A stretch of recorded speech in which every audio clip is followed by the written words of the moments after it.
Have you ever felt rejected by the one person you loved most in the world?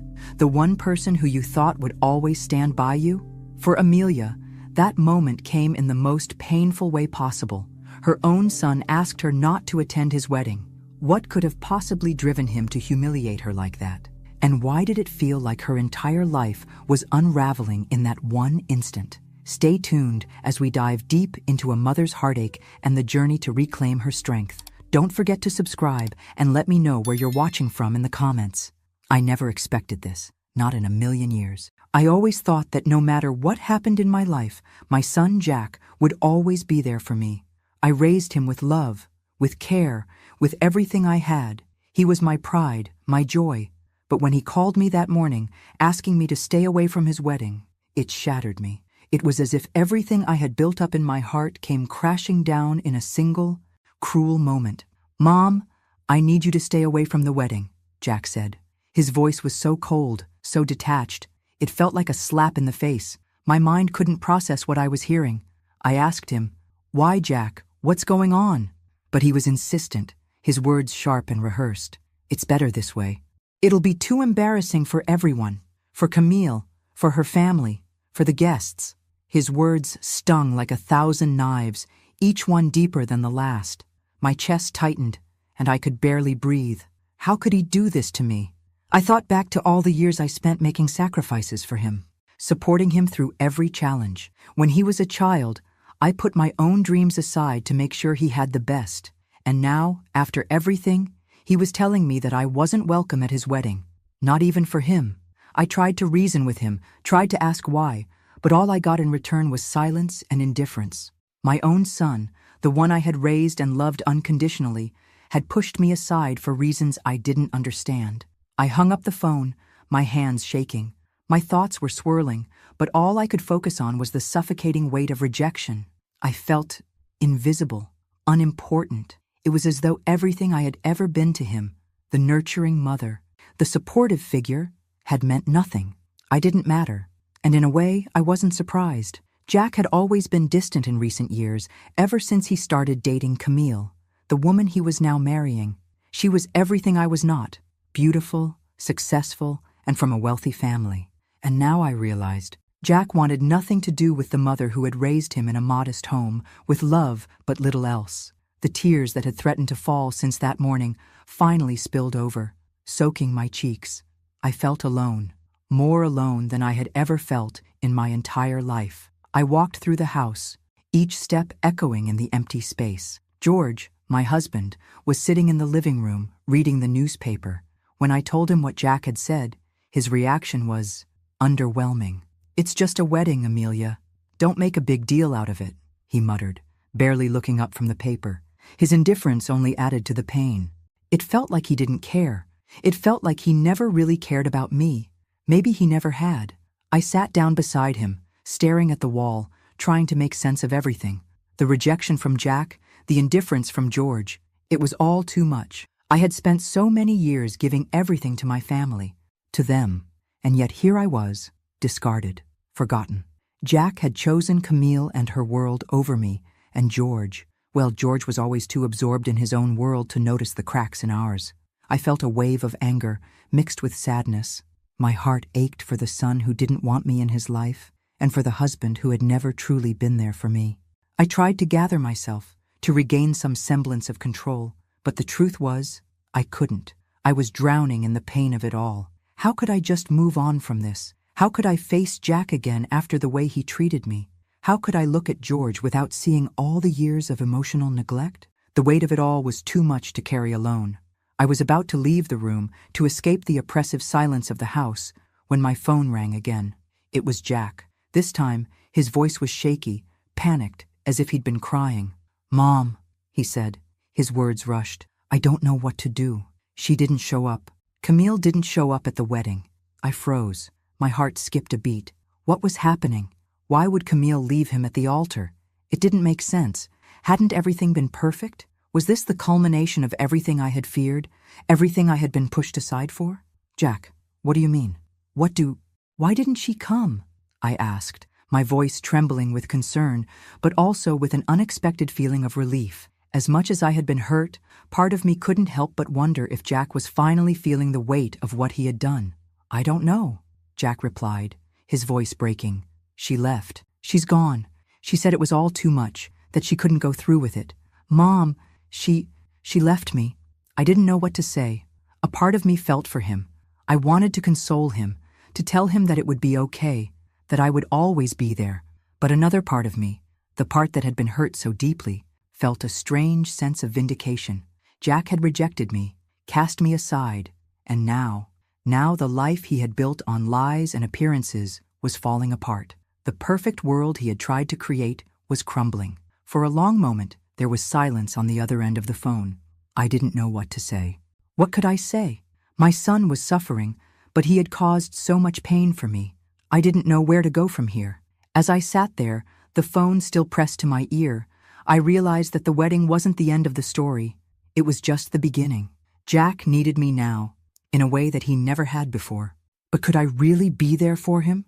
After everything he'd done? My heart was heavy with uncertainty, but one thing was clear. I had to find out the truth. What had happened to Camille? And more importantly, what was happening to Jack? Was this the moment he would finally face the reality of his choices? The call with Jack left me emotionally drained, but what truly shattered me in those hours afterward wasn't just the pain of his rejection. It was the suffocating silence in our house. George, my husband, the man who I had spent nearly 40 years of my life with, remained as distant as ever. His usual indifference stung even more now. I wanted to scream at him, to make him feel my pain, but I couldn't bring myself to do it. I had grown so used to his emotional absence over the years that I didn't know how to bridge the gap between us anymore. I sat across from him at the dinner table. The sound of our utensils clinking against our plates felt louder than it should have. I was desperate for something, anything, that could help me make sense of everything. My mind kept going back to Jack's words. "It'll be too embarrassing for everyone." But instead of comforting me, George barely seemed to notice my hurt. He didn't ask how I was feeling, didn't even acknowledge that I'd just been rejected by our son. After dinner, I couldn't take it anymore. I had to confront him. "George," I began, my voice shaking, "what happened to us?" The question hung in the air like a challenge. George, as expected, didn't meet my eyes right away. He didn't even seem to hear me, lost in his own world. But I wasn't going to let it go. Not this time. He sighed, leaning back in his chair, looking at the ceiling as if the answer to my question was written there. "You're not the only one hurting, Amelia," he finally said, his tone as cold as ever. "You think I haven't noticed how things have been between us?" I could feel my chest tightening. "What do you mean by that?" I asked, desperate to understand. "You've always been so wrapped up in Jack and his needs, and I've been alone, Amelia. All these years, I've been alone," he said, his voice quieter now, as if revealing something he'd never said before. For a moment, I just stared at him. I couldn't believe what I was hearing. Had it really been like that all these years? Was I the one who had failed him too? "Is that it?" I asked, almost incredulous. "You've been alone? Is that why you've never been there for me? Never supported me?" George ran a hand through his hair, clearly frustrated. "It's not that simple," he muttered, almost to himself. "I made a mistake, Amelia. A big one, and I've carried it all this time." I froze. A mistake? My mind raced, trying to figure out what he meant. Could it be what I thought? "What do you mean by a mistake?" I demanded, the words slipping out before I could stop them. George didn't answer right away. He sat there for a long moment, his eyes searching mine, as if looking for a way to explain himself without fully acknowledging the depth of what he was about to say. Finally he spoke, his voice barely above a whisper. "I cheated on you, Amelia. With someone, a long time ago." His words hit me like a hammer. I felt the ground beneath me shift, and for a moment, I couldn't breathe. "It was when you were struggling after Jack was born. You were so focused on him, and I—" He stopped, unable to finish his sentence. I couldn't hold back the tears. I hadn't seen this coming. All those years, all that I had given him, and this was what I had been blind to? He'd been distant for so long, but I had never imagined this. My heart shattered as I tried to process the betrayal. "You're telling me you cheated on me all those years ago?" I asked, my voice breaking. "And you never thought to tell me? To be honest with me?" George didn't look at me. His gaze fell to the floor, the weight of his confession pressing on both of us. I didn't think I could. You were so fragile back then, Amelia. I thought it would destroy you, and I thought I could live with the guilt." He paused, as if searching for some kind of justification. "But I was wrong. I've been wrong about a lot of things." My mind was spinning. I felt the walls of our home closing in around me. The lies, the silence, the years of not knowing what had been eating away at him. It all made sense now. And yet, none of it mattered. I wasn't just angry with him. I felt stupid. I had given my life to this man, this marriage. And for what? To be made a fool of? The betrayal I felt from Jack wasn't the only wound I had to contend with anymore. George had also betrayed me. He had been emotionally absent for years, not just physically distant, but emotionally checked out. He had allowed me to carry the weight of our family's issues on my own, while he dealt with his own guilt in secret. His apology meant nothing to me now. "You don't get it, George," I said, my voice trembling with anger. "You think this is just about Jack and Camille, don't you? But it's not. It's about the years we've spent together, the life we've built on lies. I don't even know who you are anymore." He looked up, his eyes soft but full of regret. "I'm sorry, Amelia. I really am." I couldn't look at him anymore. I stood up, pacing across the room, feeling like a stranger in my own home. I had always believed in the power of family, the idea that blood was thicker than water, but now I was questioning everything. My son didn't want me at his wedding. My husband had betrayed me.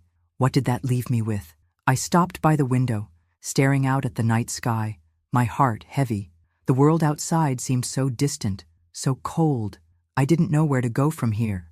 I couldn't go back to the way things were. I couldn't pretend that everything was fine. The pain from Jack's rejection, from George's betrayal, was overwhelming. And yet, something inside me stirred, something I hadn't felt in years. A fire, a determination, a need to reclaim my life. I didn't know how, but I would find a way to move on, to heal. For now, though, I needed to let the anger settle. The tears needed to dry, and I needed to face the reality of what had just been revealed. George's confession, Jack's rejection, none of it could be undone. But one thing was clear. My life was mine again. I wasn't going to let them break me. I had no intention of attending the wedding, but something inside me told me that I needed to know more about Camille, the woman Jack had chosen to spend his life with. She had been the cause of so much turmoil in my son's life, and now, with the wedding on the horizon, she seemed like the only piece left to understand. I needed answers, and this would be my only chance. It was at a pre-wedding party that I finally came face to face with Camille. I had heard about the event from a friend of mine, someone who had been invited, but not me. It seemed strange, but I wasn't concerned about the social dynamics. I only cared about understanding who this woman was. I arrived at the venue, a lavish ballroom adorned with flowers and soft lights, and there she was, standing in the center of it all, surrounded by people, smiling, looking every bit the image of perfection. The woman who had apparently been so perfect for Jack. As I approached, I could feel the tension in the air. Camille was the picture of elegance. Her dress was stunning, expensive no doubt, in a way that felt more like a display of wealth than a celebration of love. She caught sight of me as I neared, her eyes momentarily flickering with something I couldn't quite place. But then, like flipping a switch, she flashed me a polite smile. "Amelia, right?" she asked, her voice soft, almost too sweet. "It's so nice to finally meet you." I nodded, barely able to mask my discomfort. The woman before me was the one who had pushed my son to the edge, the one who had rejected me as if I were nothing more than an inconvenience. But I kept my emotions in check. This wasn't about me. Not anymore. "It's nice to meet you too, Camille," I replied, forcing a smile of my own. "I wanted to have a chance to talk to you, if that's all right." Camille's smile widened slightly, but I noticed the tension in her posture. She didn't seem entirely at ease. "Of course, I'm happy to chat. Come on, let's grab a drink." We moved to the side of the room, where a small bar was set up.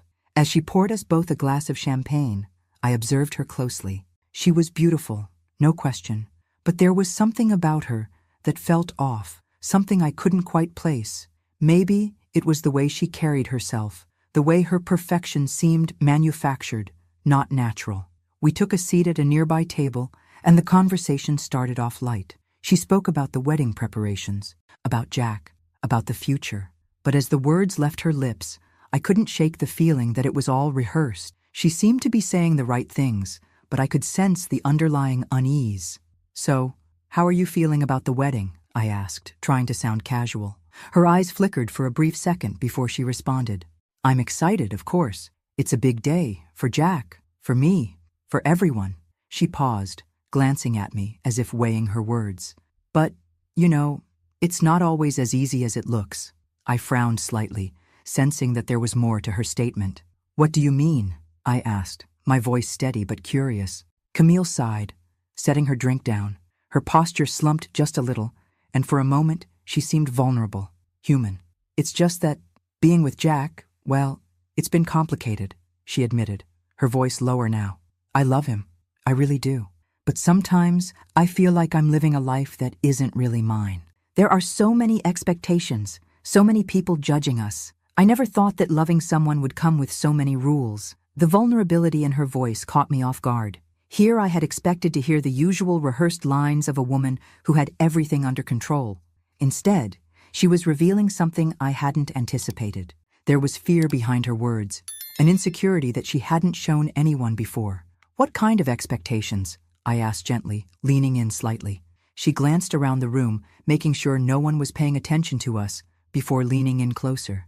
"It's about who I'm supposed to be, the perfect daughter-in-law, the perfect wife, the perfect everything. But people don't realize the pressure it puts on you. Jack's family, well, they come from money, from a world that I don't belong to. And the truth is, I've always felt like I have to hide where I come from, my roots, my background. It's like it's not good enough for them." I was shocked by her honesty. I had assumed that Camille was just a cold woman trying to take my son from me, but here she was, revealing her own insecurities. She wasn't just someone who had rejected me. She was someone who, in her own way, felt rejected by the world around her. It wasn't just Jack who had tried to bury his past. Camille was doing the same. "I know how you feel," I said before I could stop myself. The words just slipped out. Jack never really understood his roots either. He's ashamed of where he came from, of what we had. Camille's eyes softened. She looked at me differently now, as if she saw something more than the woman who had once been cast aside. "I don't think it's about being ashamed," she said quietly. It's about fitting in, about trying to live up to this image that's been created for us, and it's exhausting." I swallowed hard. Her words hit me like a ton of bricks. I hadn't expected this kind of vulnerability from her. I thought I was the only one who had been affected by Jack's need to hide his origins, but now I understood.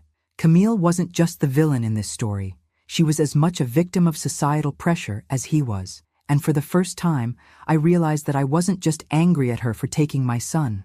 I was angry at the world that had forced them both to carry these heavy burdens. "I don't want to make this harder than it already is," I said, my voice softer now.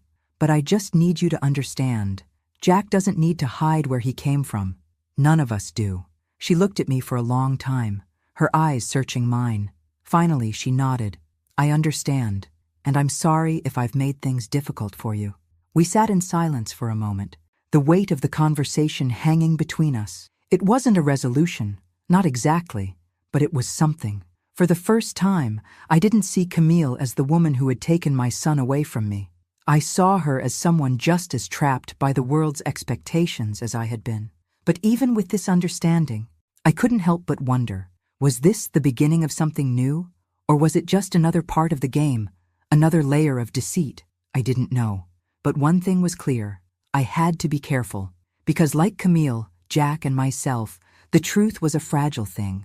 And sometimes, once the truth is uncovered, there's no going back. The days following the pre-wedding party seemed to drag on, and I found myself trapped in a sea of reflections. What was happening to Jack? What had caused my son to make such painful decisions, to distance himself from everything that was real, including me? The sting of rejection was still fresh, but something inside me told me there was more to discover. I needed to understand what had driven him to change so drastically, what had led him to hide his roots and push away the life he had always known. It was during a quiet afternoon, when my mind was wandering, that I decided to dig deeper. I needed to understand what was really going on in Jack's life. The superficial conversations no longer gave me answers. I needed to go beyond, to dig through the layers of lies he had built until I could understand why he had distanced himself from all the people who loved him. The house was silent as I sifted through old photo albums, memories from a past that now felt as distant as a dream. I opened one of the albums and stared at pictures of Jack as a child, his first steps, his first birthday, his high school graduation. I could see the joy in his eyes, the innocence, the boy who once looked up at me with admiration. Where had that boy gone? When did he start to wear a mask, pretending to be someone he wasn't? As I flipped through the pages, something caught my eye. It was a picture of Jack and me taken the day he graduated high school. He was standing next to me, but he looked different in that picture. Distant, almost as if he were standing apart from me. It hit me then. All this time, I had thought Jack was simply becoming an adult, gaining independence. But what if he wasn't just growing up? What if he was running away from something? What if he had been hiding something from me all these years? My hands trembled as I continued looking through the photos, and the pieces began to fit together. Jack's behavior over the years, his increasing distance from me, the way he would avoid talking about his childhood, his discomfort when people from our past would visit, had all been signs I had ignored, signs that I had brushed off as him just growing up or wanting privacy. But the truth was, Jack had always been hiding his humble beginnings, ashamed of where he came from. I sat down heavily on the couch, the weight of the realization sinking in. How had I missed this? How could my own son feel so ashamed of his roots, the very things that made him who he was, and what had driven him to such extremes? I remembered the times when I would stay up late, working extra hours to make sure Jack had the best. I sacrificed my own happiness, my own dreams, so that he could attend the best schools, so that he could have opportunities I never had. I poured everything I had into giving him a life that would be better than mine.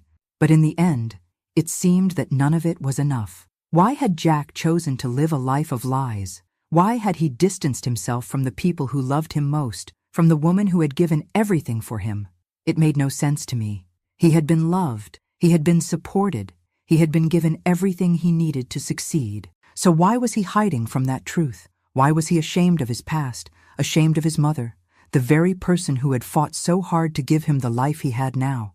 I couldn't answer those questions. I didn't know why Jack had made these choices, but I knew one thing for certain. He was afraid. He was afraid of being good enough for the world he was trying to fit into. I realized then that Jack's need to prove himself to society, to Camille, was driving him to make decisions that hurt those closest to him. The more I thought about it, the more my resentment grew. How could he not see the sacrifices I had made for him? How could he throw away everything we had, everything we were, just to fit into a mold that wasn't even his own?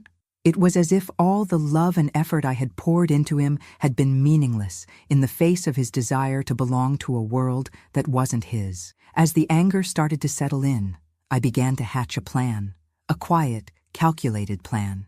If Jack wanted to live in a world of lies, then he would have to face the consequences of his choices. I wasn't going to let him continue down this path without understanding what it would cost him. I had spent my whole life building up my family, my son, and all he had done was tear it down for the sake of appearances. Well, now it was my turn. I would make sure Jack understood the impact of his choices. I would make him face the truth, whether he liked it or not. But for now, I had to wait. The time would come when Jack would finally see that the truth always comes out, and when it did, he would have no one to blame but himself. I wasn't going to make it easy for him. He had rejected me, but he had also rejected the truth, and it was time for him to face that truth head on. The world around me seemed to spin on while I remained frozen, trapped by the pain of betrayal. Jack's rejection still stung, and George's confession had left me reeling. I had always believed that our family was strong, that the love we shared would hold us together. But now, it felt like everything I had known, everything I had worked for, was slipping through my fingers. I began to feel more isolated than I ever had before. The silence in the house was unbearable, and I found myself avoiding George whenever I could. He had apologized, yes, but the wound he had caused was too deep to heal with a few words. His betrayal had shaken me, but it wasn't just his fault. I had allowed myself to live in the shadows, to become so consumed by my roles as a wife and mother that I lost sight of who I was. But now, for the first time in years, I felt a stirring inside of me, a quiet whisper telling me that I needed to reclaim my life, to find a new purpose. It was a terrifying thought to face the possibility of living for myself after so many years of living for others, but it was also a liberating one. I wasn't sure where to begin, but I knew I had to start somewhere. I decided to pick up the things I had once loved, things that had been pushed aside in the chaos of family life. I dusted off my old art supplies and set up an easel by the window. I hadn't painted in years, but as I dipped the brush into the vibrant colors, I felt a sense of peace wash over me. Painting had always been an escape, a way to express the feelings I couldn't put into words. And now, with all the turmoil inside me, I needed it more than ever. The strokes of color on the canvas seemed to release something inside me, a tension I hadn't realized I'd been holding. Each stroke was like a step toward rediscovering the woman I had once been, the woman who had dreams of her own, the woman who had passions beyond her family. As I painted, I allowed myself to remember those early years of my marriage, before everything became about Jack and George, before I buried my own aspirations under the weight of their expectations. I thought back to the days when I had dreamed of traveling the world, of becoming a writer, a creator, but those dreams had felt selfish in the face of the responsibilities of motherhood and marriage. I had convinced myself that my role was to be the foundation, the one who held everything together. But in doing so, I had lost myself. And now, here I was, at a crossroads, trying to figure out how to rediscover my own worth. It wasn't easy. The voice of doubt crept in, whispering that I was too old, that it was too late to chase those dreams now. But I refused to listen. For once, I was doing something for me. I wasn't just painting for therapy. I was painting for my future. I was reawakening a part of myself that I had buried for so long, and I felt a spark of hope for the first time in years. Along with painting, I returned to reading. Books had always been a refuge for me, a way to escape into other worlds. I hadn't realized how much I had missed it until I opened a book and found myself lost in the pages once again. Reading was more than just a hobby. It was a reminder that I still had interests outside of being a wife and a mother. I still had a mind, a heart, a soul. I wasn't just a caretaker. I was a person with thoughts, dreams, and desires. One evening, as I sat with a book in my lap, the reality of it all hit me. I had spent so much of my life living for others that I had forgotten how to live for myself. It wasn't just Jack's rejection that had pushed me to this point. It was the years of putting my needs last. It was the years of self-sacrifice without recognition, of feeling invisible in my own life. But now, for the first time, I could see the woman I had been before, the woman who had hopes, who had passions, who had a future. This was my journey now, my path to rediscovery. It wasn't going to be easy. There were still moments when I felt the sting of betrayal from Jack, from George, but those moments were becoming less frequent. With each brushstroke, each page I turned, I felt a sense of healing, of reclaiming the parts of myself that had been lost. I started to plan a project for myself, a small one at first, something I could pour my heart into, something that would be mine and mine alone. I began to write again, something I hadn't done in years. I didn't know what I would write about, but the act of putting pen to paper felt like a small revolution. My life was no longer defined by the roles I had played for others. I was no longer just a mother, a wife. I was Amelia. I was reclaiming my own identity, my own worth. And as I continued on this path, I began to feel something else. Peace. I didn't need Jack's approval. I didn't need George's validation. I didn't need anyone to tell me that I mattered. I knew now that I mattered to myself. And that was enough. For the first time in years, I felt a glimmer of hope for the future. I had no idea where this journey would take me, but I knew it was the beginning of something new. I wasn't finished yet. I wasn't done living.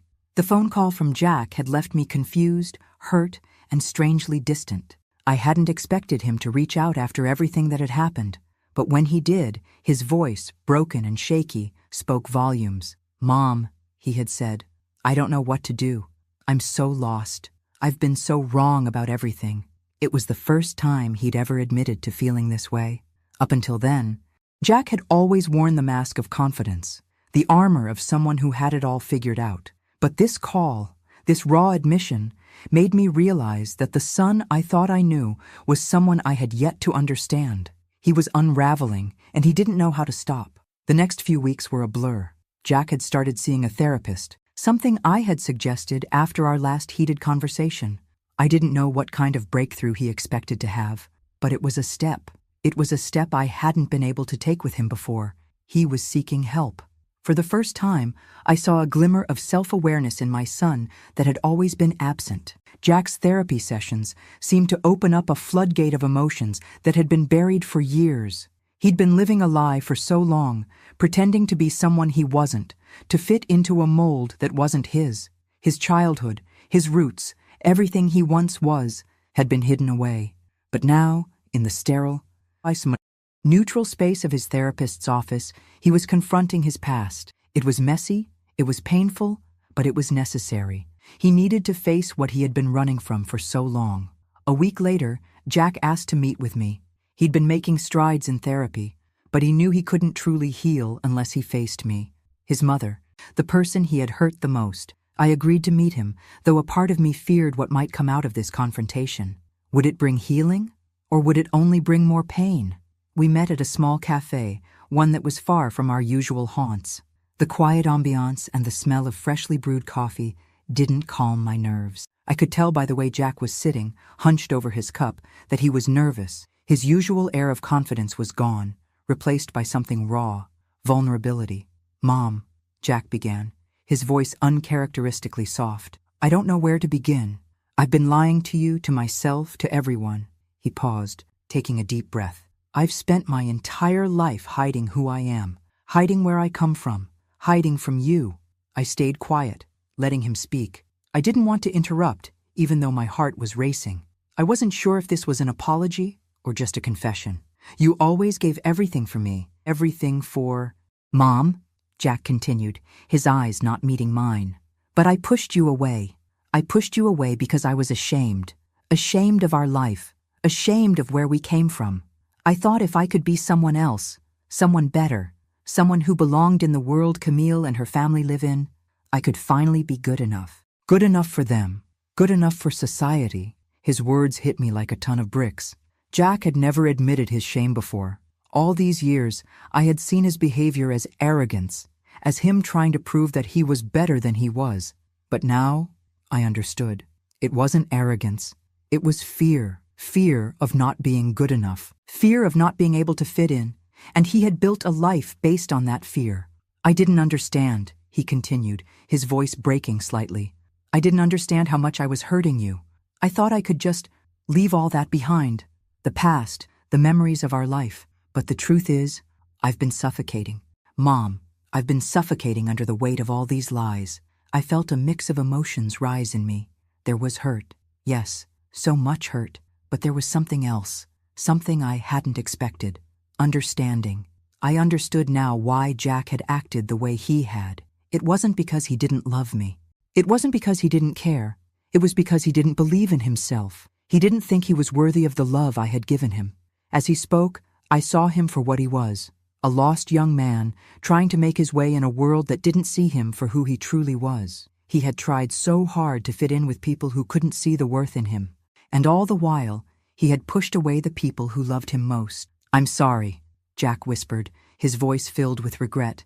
"I've hurt you so much, and I don't know how to fix it. I don't know how to make it right." I reached across the table and placed my hand on his. "Jack, I don't know if you can fix it all," I said, my voice soft but firm. "But I know that the only way to move forward is to be honest. With yourself, with me, with everyone who loves you. You can't keep running from who you are. You have to face it, face the truth." His eyes filled with tears as he nodded. I know that now. I've been so afraid. But I don't want to be that person anymore. I don't want to hide anymore. I want to be real." In that moment, I realized something. My son wasn't the enemy. He wasn't the villain in this story. He was just a young man, struggling with the weight of expectations and the fear of not being enough. And I was his mother. I had always been the one to help him through the tough times. But this time, I realized he needed to help himself. And I needed to help him see that. "Jack, I'm not angry anymore," I said, squeezing his hand. "But you need to stop hiding. You need to accept who you are, where you come from, and the people who love you for who you truly are." He nodded again, his expression one of determination. "I will. I promise. I will stop hiding. As we sat there, the weight of everything began to lift, not because everything was fixed, but because we had taken the first step toward healing. Jack was finally facing the truth, and so was I. It wasn't going to be easy, but I believed that this was the beginning of something new, a new relationship, one built on honesty, not fear. The wedding day arrived with all the anticipation of an event that was meant to heal old wounds. Jack, despite the cracks in his life, had seemed determined to make it work, to put on the face of someone who was finally going to get everything he wanted. The guests had gathered, the venue was prepared, and Camille had even arrived in her dress, looking every bit the image of perfection. But in the moments before the ceremony began, everything collapsed. Camille had disappeared. Jack's phone rang just minutes before the ceremony was supposed to start. His hands trembled as he answered, his face losing all color as he heard her voice on the other end. "I can't do it," Camille had said, the words almost inaudible. "I can't go through with this." She was gone. I could see the devastation in Jack's eyes as he crumpled into a chair. The confident, self-assured man I had come to know had disappeared, leaving behind only a broken young man who seemed to be unraveling at the seams. The tension between us melted away as I approached him. My instincts as a mother kicked in, and I rushed to his side, though the wounds from his past rejection still lingered. I didn't know what to say to him, but I knew he needed me. He needed someone, even if it was only for this moment. Jack looked up at me, tears in his eyes. "She left me, Mom. She just left me." His voice broke as he said the words. "I don't understand. She said she loved me, but now she's gone." I reached out, placing a hand on his shoulder. The words I wanted to say caught in my throat. I wasn't sure if I should offer comfort or let him process the enormity of the situation on his own. All I could do was be there, silently holding him, as the world around us seemed to fall apart. In the days that followed, Jack became even more withdrawn, spending most of his time in his apartment, staring at the walls as if waiting for some kind of answer that wouldn't come. I wanted to reach out, to help him process what had happened, but he was closed off in a way that I hadn't seen before. The pain in his eyes was too much to bear, and yet, in a strange way, I also felt something else. Relief. The relief wasn't about Camille leaving. It wasn't even about the wedding falling apart. It was the feeling that perhaps, just perhaps, the truth was starting to emerge. The truth that Jack had been living in a world of lies, hiding behind the facade of perfection that Camille had been a part of. It wasn't just Camille who had run away from this relationship. It was the entire life Jack had been trying to build with her, a life based on false expectations. As I sat in my own home, reflecting on the situation, I felt a mix of emotions. There was sorrow for my son's heartbreak, but also an unsettling sense of understanding.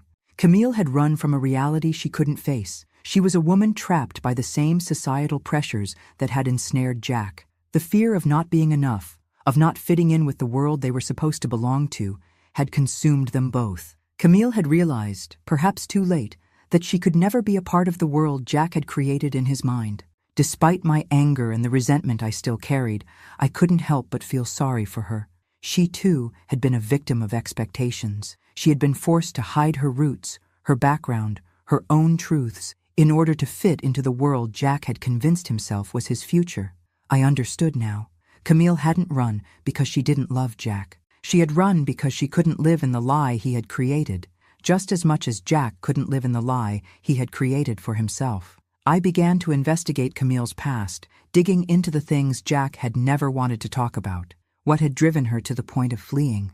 I was determined to find out. The more I learned, the more I saw a young woman who had struggled with the same pressures Jack had. Camille, like my son, had come from humble beginnings, but she had been raised in a world that demanded perfection, a world that could never accept the person she truly was. I found an old interview of Camille from before she met Jack. She had talked about her family, her upbringing, and her own struggles with fitting in.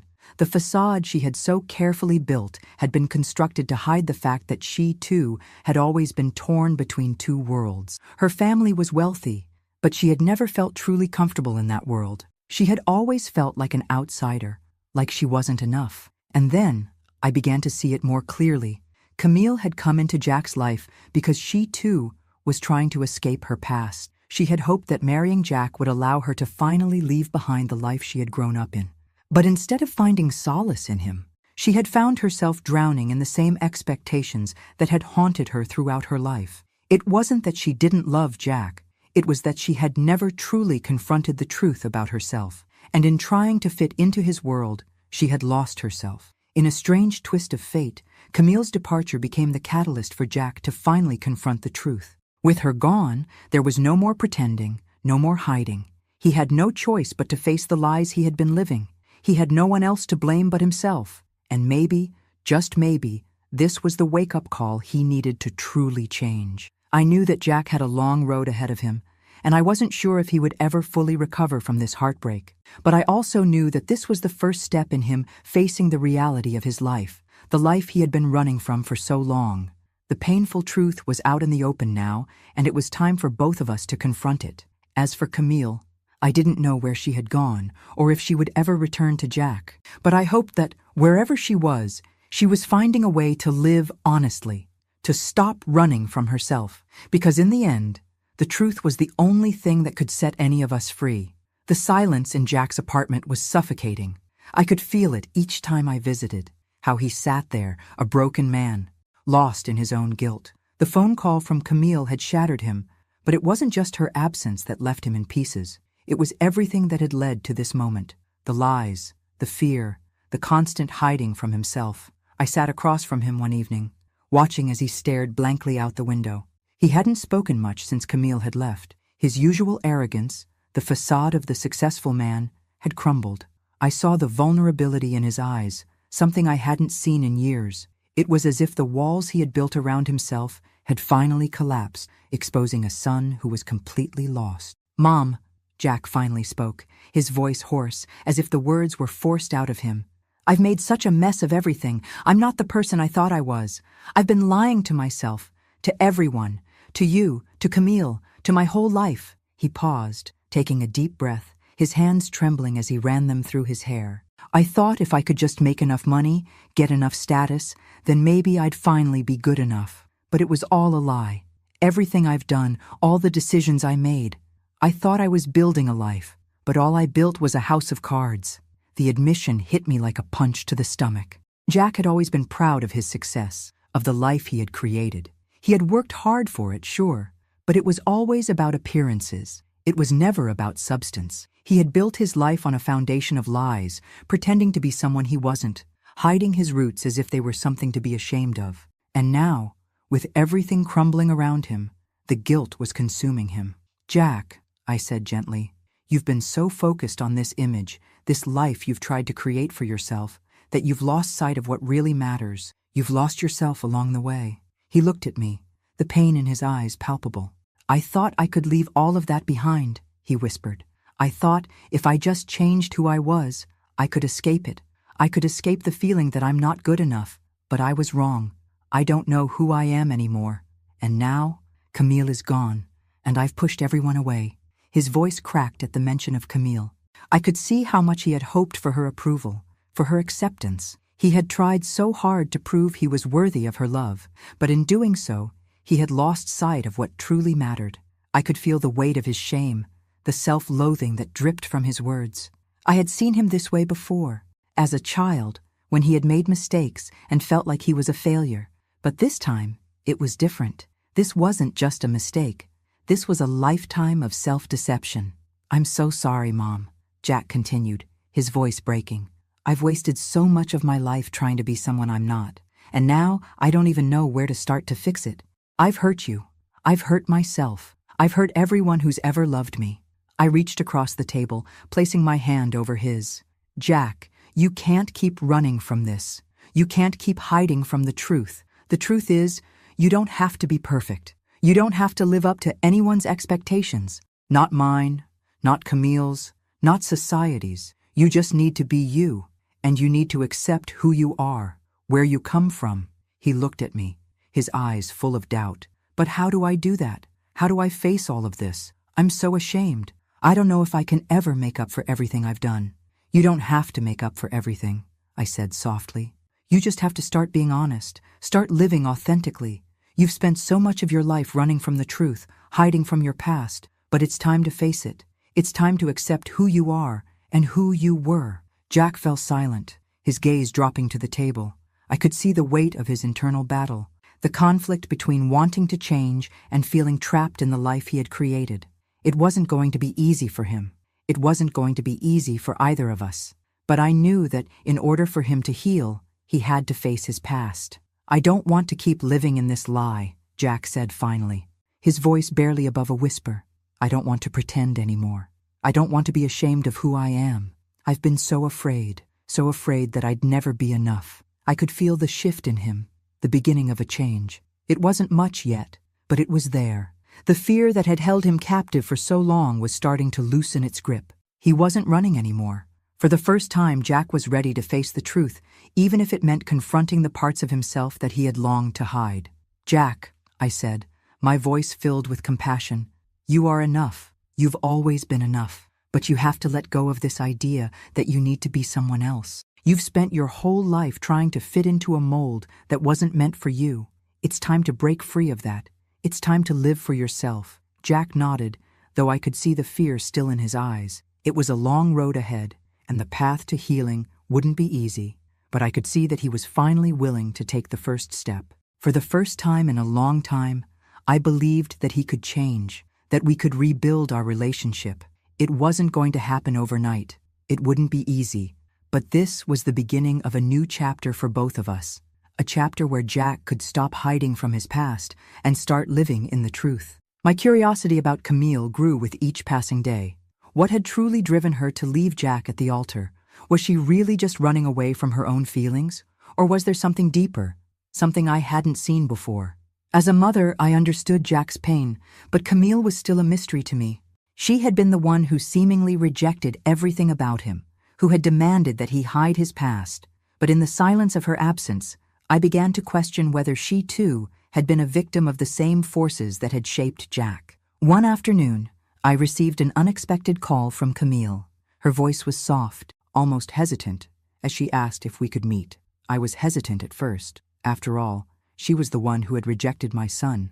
But something in her tone told me this wasn't just another attempt at making amends for the mess she had caused. She sounded vulnerable, like someone who had been carrying a heavy burden for far too long.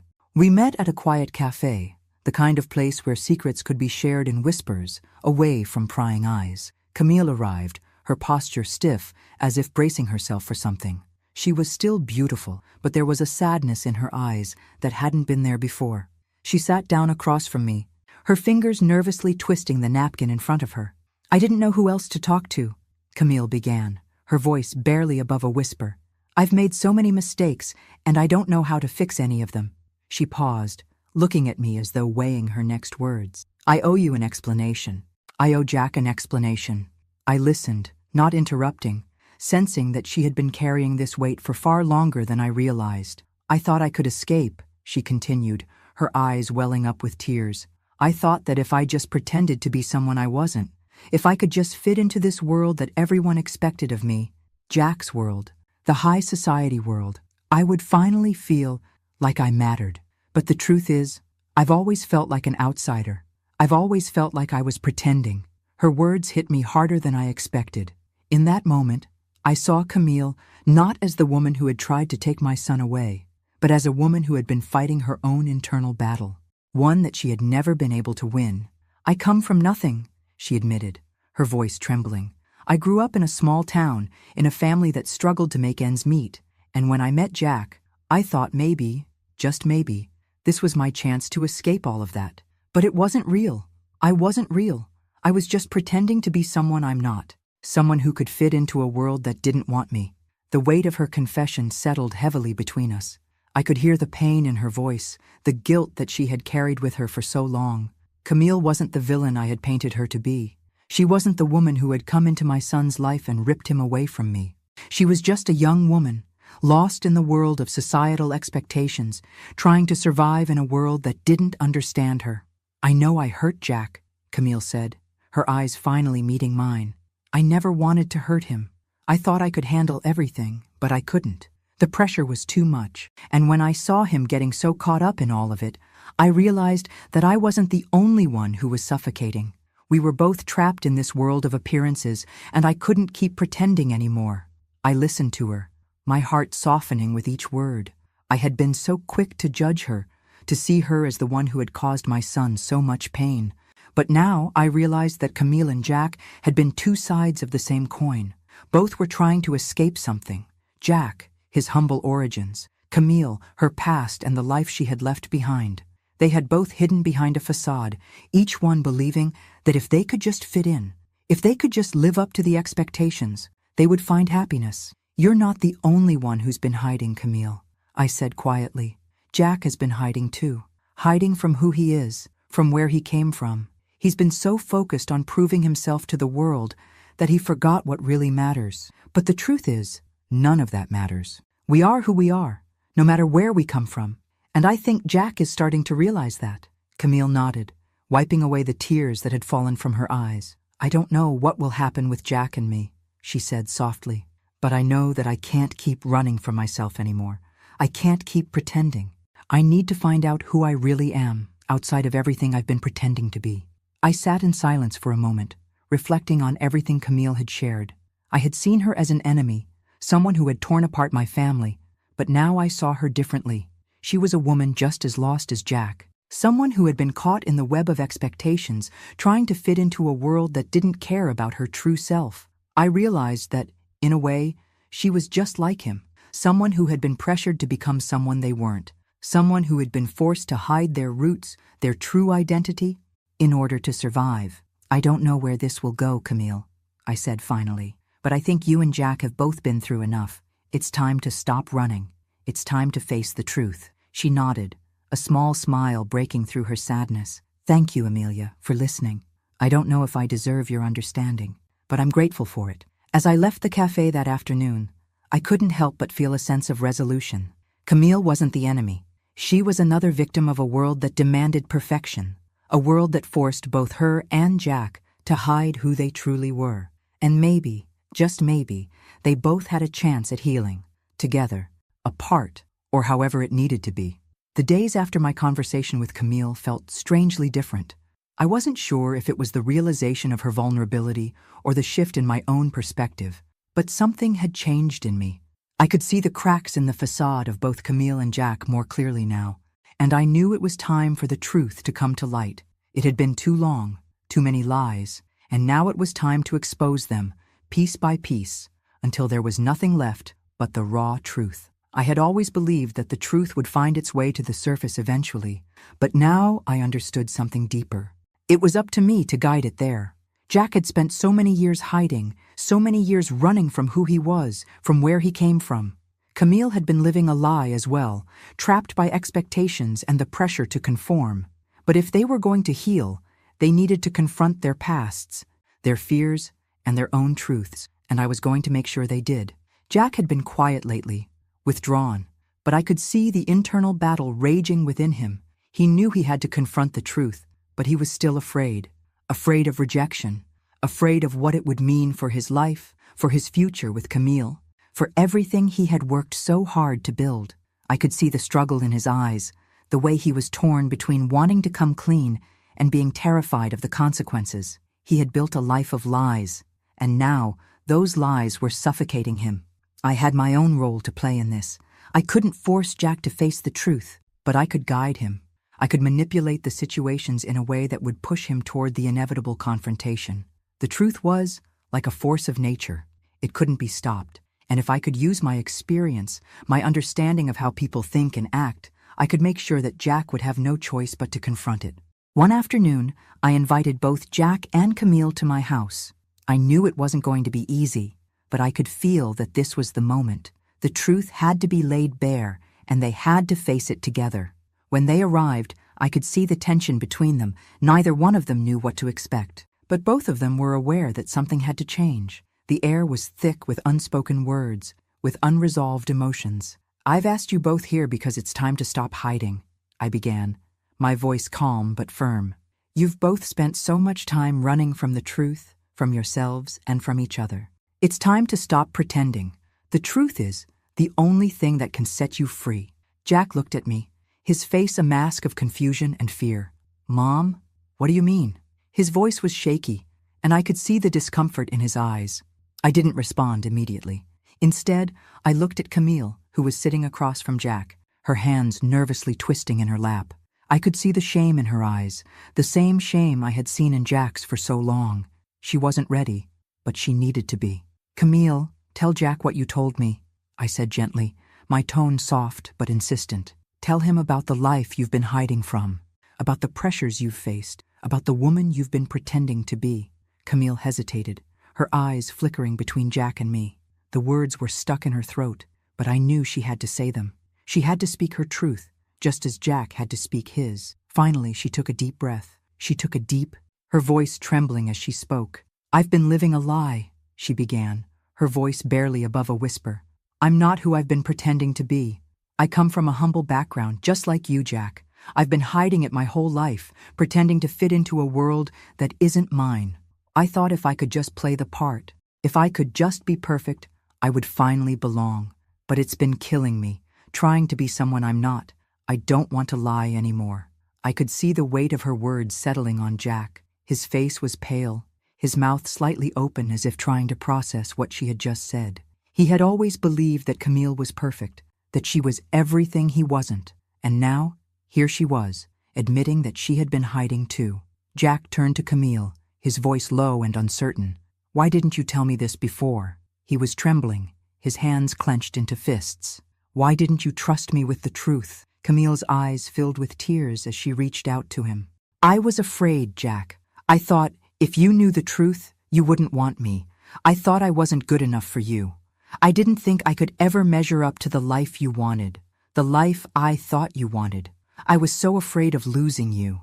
The tension in the room was unbearable. It was as if all the years of pretending, all the years of hiding, were coming to a head in this one moment. Jack looked at Camille, his face softening. I could see the internal struggle in him, the desire to forgive, the need to understand. "I've been so stupid," Jack said, his voice breaking. "I thought if I could just be someone else, if I could just fit in, I'd be enough. But I wasn't enough for you, Camille. I wasn't even enough for myself." Camille reached out to him, taking his hand in hers. "Jack, I don't want you to be anyone else. I want you to be you, the real you, and I want to be real with you too. I can't keep hiding anymore." The air in the room shifted. The truth was finally out, and it was raw and painful, but it was freeing. Jack and Camille were no longer hiding from each other. They were no longer hiding from themselves. And for the first time in a long time, I saw something in my son's eyes that I hadn't seen in years. Hope. It wasn't going to be easy, and there would be more challenges ahead, but they were taking the first step toward healing, toward living their lives without the masks. "You can't keep running from who you are," I said softly. "And neither can you, Camille. The truth will always find a way to the surface. It's time to stop hiding." Jack nodded, tears streaming down his face. "I'm ready," he said, his voice thick with emotion. "I'm ready to stop running." Camille squeezed his hand. "Me too." And for the first time, I felt a sense of peace settle in. The truth was out, and it had set us all free. The air between Jack and me had been heavy for so long. Every word we exchanged, every glance, felt like it was filled with unspoken truths and unresolved pain. But today, there would be no more avoidance. Today, I would confront him. The time for silence was over.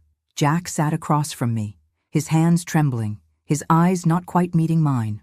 I could see the fear in his expression, the same fear that had always kept him from being honest with me. For so long, I had let him hide behind excuses and lies, but no more. It was time for him to face the consequences of his actions. "Jack," I began, my voice steady but filled with a quiet intensity. "You've spent so many years living in lies, hiding from the truth. You've convinced yourself that you could run from your past, from who you really are, but you can't. The truth doesn't go away, Jack. It catches up to you."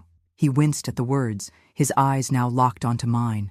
I saw the pain in his gaze, but I wasn't going to back down. He needed to hear this. "You've hurt me, Jack," I continued, my voice calm but firm. "You rejected me. You chose to believe that your worth was tied to something else, something superficial. You let your fear of being rejected keep you from loving the people who truly cared about you." He shifted in his seat, his face flushed with shame.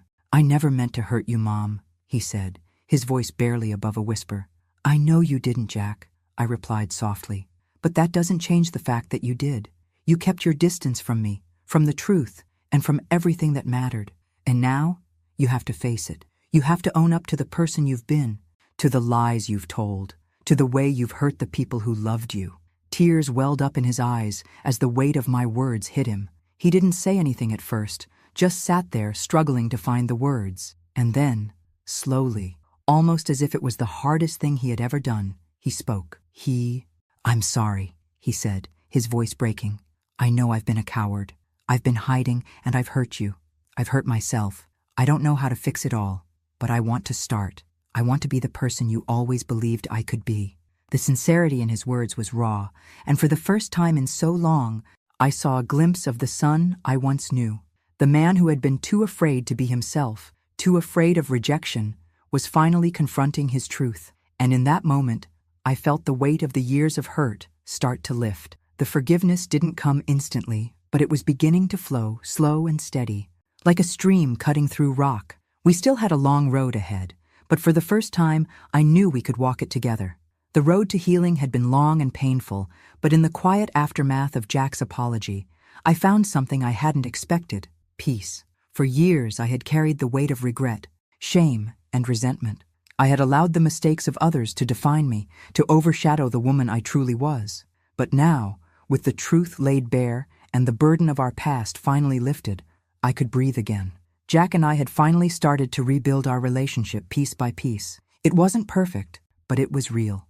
We were both learning to live without the walls we had built around ourselves. I had forgiven him, and in doing so, I had also forgiven myself.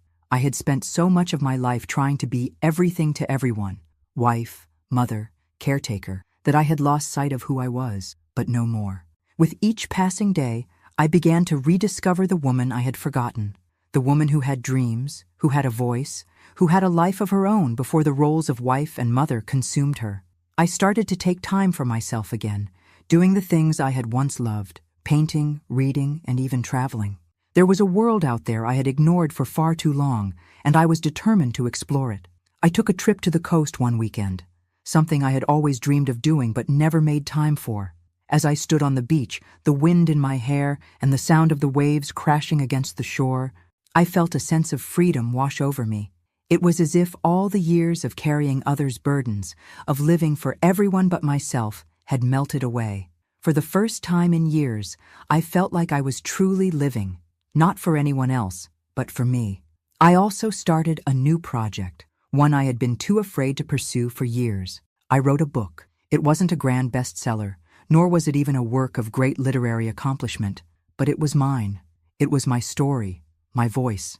Writing had always been a passion of mine, but it was something I had pushed aside for too long. Now I was allowing myself to be vulnerable, to share my thoughts and experiences with the world, and it felt liberating. New friendships began to blossom too. I met people who saw me for who I truly was, not as a wife or a mother, but as Amelia. I no longer felt like I had to hide behind a role or a label. I was enough just as I was. I had finally come to terms with my past, with all the mistakes and missteps I had made, and accepted that they didn't define me. I was more than my history. I was more than my past. The weight of the world no longer felt so heavy on my shoulders. The shame, the guilt, the anger, it was all gone, replaced by a sense of peace I hadn't known in years. I was free to be the woman I had always wanted to be, free to live my life on my terms. And as I looked back at everything I had been through, I realized that the pain, the struggles, the heartache, they had all led me here. They had led me to this moment of freedom, of self-acceptance. I had learned to live authentically, to embrace my flaws and my past, and in doing so, I had found the strength to move forward. I was no longer the woman I used to be. I was Amelia, the woman who had finally found her voice, her purpose, and her peace. Thanks for listening. Don't forget to subscribe and feel free to share your story in the comments. Your voice matters.